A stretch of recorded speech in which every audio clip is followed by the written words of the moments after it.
La deuxième partie de la leçon sur le participe passé concerne son accord. Pour savoir comment j'accorde le participe passé, je regarde son auxiliaire. Trois cas de figure. Il n'y a pas d'auxiliaire. Il est conjugué avec l'auxiliaire être. Il est conjugué avec l'auxiliaire avoir. Dans un premier temps, mettez sur pause, regardez le participe passé que j'ai mis en rouge, cherchez s'il a un auxiliaire et identifiez le mot avec lequel il est accordé. Je vous laisse mettre sur pause pour faire l'exercice. Comme vous l'avez certainement remarqué, le participe passé dans ces exemples est employé sans auxiliaire. Dans ce cas, il se comporte tout à fait comme un adjectif et il s'accorde en genre et en nombre au nom auquel il se rapporte. Par exemple, la promesse faite à la morte, le participe passé fait est accordé au féminin singulier parce qu'il se rapporte au nom promesse. Pour cette deuxième activité, je vous demande de regarder le participe passé que j'ai à nouveau mis en rouge. Regardez s'il est conjugué avec un auxiliaire, lequel et comment s'effectue l'accord à votre avis. Je vous laisse mettre sur pause. Là aussi, je pense que vous avez tout de suite vu que le participe passé était employé avec l'auxiliaire être et dans ce cas-là, naturellement, il s'accorde obligatoirement avec le sujet. Dans le premier exemple, Cosette était rouée de coups. Rouée s'accorde avec Cosette. Je vous laisse regarder cette troisième série de participes passés, toujours notés en rouge. Identifiez le mot avec lequel il est accordé et regardez aussi avec quel auxiliaire il est à chaque fois conjugué. Je vous conseille de chercher le complément d'objet direct. Je vous laisse mettre sur pause pour faire l'exercice. Vous avez sûrement remarqué que dans ces exemples, les participes passés sont employés avec l'auxiliaire avoir. Avec l'auxiliaire avoir, le participe passé s'accorde non pas avec le sujet, mais avec le complément d'objet direct, et seulement si celui-ci est placé avant le verbe. Il faut donc chercher les compléments d'objet direct et regarder s'ils sont placés avant ou après le verbe. Dans la première série d'exemples, le complément d'objet direct est placé après le verbe. Il n'y a donc pas d'accord. Dans la première phrase, on a encore aperçu dans ce livre les Thénardier que de profil. On a aperçu qui? Les Thénardier, qui est le complément d'objet direct, placé après le verbe. Il n'y a donc pas d'accord. Dans le deuxième exemple, les lecteurs ont peut-être, dès sa première apparition, conservé quelques souvenirs de cette Thénardier, grande, blonde, rouge, grasse, charnue, carrée, énorme et agile. Le complément d'objet direct est quelques souvenirs. Les lecteurs ont conservé quoi? Quelques souvenirs qui est placé après le verbe. De toute façon, il est au masculin singulier, donc on aurait conservé le et accent aigu.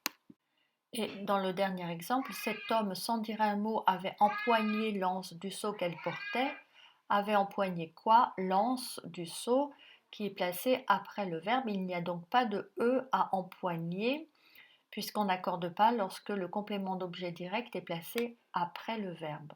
Dans la dernière série d'exemples, le complément d'objet direct est placé avant le verbe. Il y a donc accord avec le complément d'objet direct. Dans les romans qu'elle avait lus, le complément d'objet direct est le pronom relatif que, qui représente les romans, qui sont bien, les mots sont bien placés avant le verbe. Elle sentit le froid à ses mains qu'elle avait mouillées en puisant de l'eau. Qu'est-ce qu'elle avait mouillé? Ses mains. Le complément d'objet direct est le pronom relatif que qui représente ses mains. Quand on analyse une phrase en particulier au brevet, il faut bien faire attention que le complément d'objet n'est pas, par exemple dans cette phrase, les romans, mais le pronom relatif que. Dans les romans qu'elle avait lus, le verbe avait lu est conjugué au plus que parfait avec l'auxiliaire avoir. Le participe passé est donc accordé avec le complément d'objet direct qui est le pronom relatif que qui représente les romans au masculin pluriel. Dans ces exemples, vous allez voir que la place du complément d'objet direct est déterminant pour l'accord du participe passé. En effet, dans la phrase Il a chanté des chansons, le complément d'objet direct de chanter est des chansons au féminin pluriel, mais ce complément est placé après le verbe, il n'y a donc pas d'accord. En revanche, dans l'exemple les chansons qu'il a chantées, il a chanté quoi? Les chansons, le complément d'objet direct est en fait le pronom relatif que qui représente les chansons. Le complément d'objet direct est placé avant le verbe, il y a donc un accord au féminin pluriel. De la même façon, il a conduit cette voiture. Cette voiture est le complément d'objet direct placé après le verbe, il n'y a donc pas d'accord. En revanche, dans cette voiture, il l'a conduite. Le pronom personnel L' est placé avant le verbe et ce pronom personnel représente cette voiture. Il y a donc un accord au féminin singulier. Attention au fait qu'on accorde avec le complément d'objet direct qu'il ne faut pas confondre avec un complément d'objet indirect.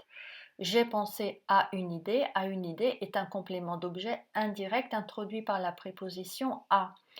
Lorsqu'on place ce complément avant le verbe, l'idée à laquelle j'ai pensé, il n'y a pas d'accord car il ne s'agit pas d'un complément d'objet direct.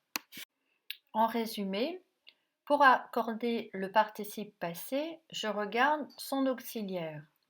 Dans un premier temps, s'il n'a pas d'auxiliaire, il se comporte comme un adjectif. J'accorde donc le participe passé en genre et en nombre avec le nom auquel il se rapporte. Deuxième cas de figure, le participe passé est conjugué avec l'auxiliaire être. Dans ce cas, j'accorde le participe passé avec le sujet. Dans un troisième cas de figure, c'est un peu plus compliqué avec l'auxiliaire avoir. Il faut se rappeler de trois choses. Premièrement, le participe passé construit avec avoir ne s'accorde jamais avec le sujet. Le participe passé s'accorde avec le complément d'objet direct si celui-ci est placé avant le verbe. Enfin, si le COD est placé après le verbe, il n'y a pas d'accord. Il y a une astuce pour se rappeler cette règle. Si on sait de quoi on parle au moment où on dit le sujet, il y a un accord. Par exemple, les pâtes qu'il a mangées, quand je dis le verbe manger, je sais déjà ce qu'il est en train de manger. Je connais le complément d'objet direct. Tandis que si je dis il a mangé des pâtes, au moment où je dis le verbe manger, on ne sait pas encore de quoi on parle et on ne peut donc pas accorder. C'est un moyen de se rappeler qu'on n'accorde pas avec le complément d'objet direct lorsque celui-ci vient après le verbe.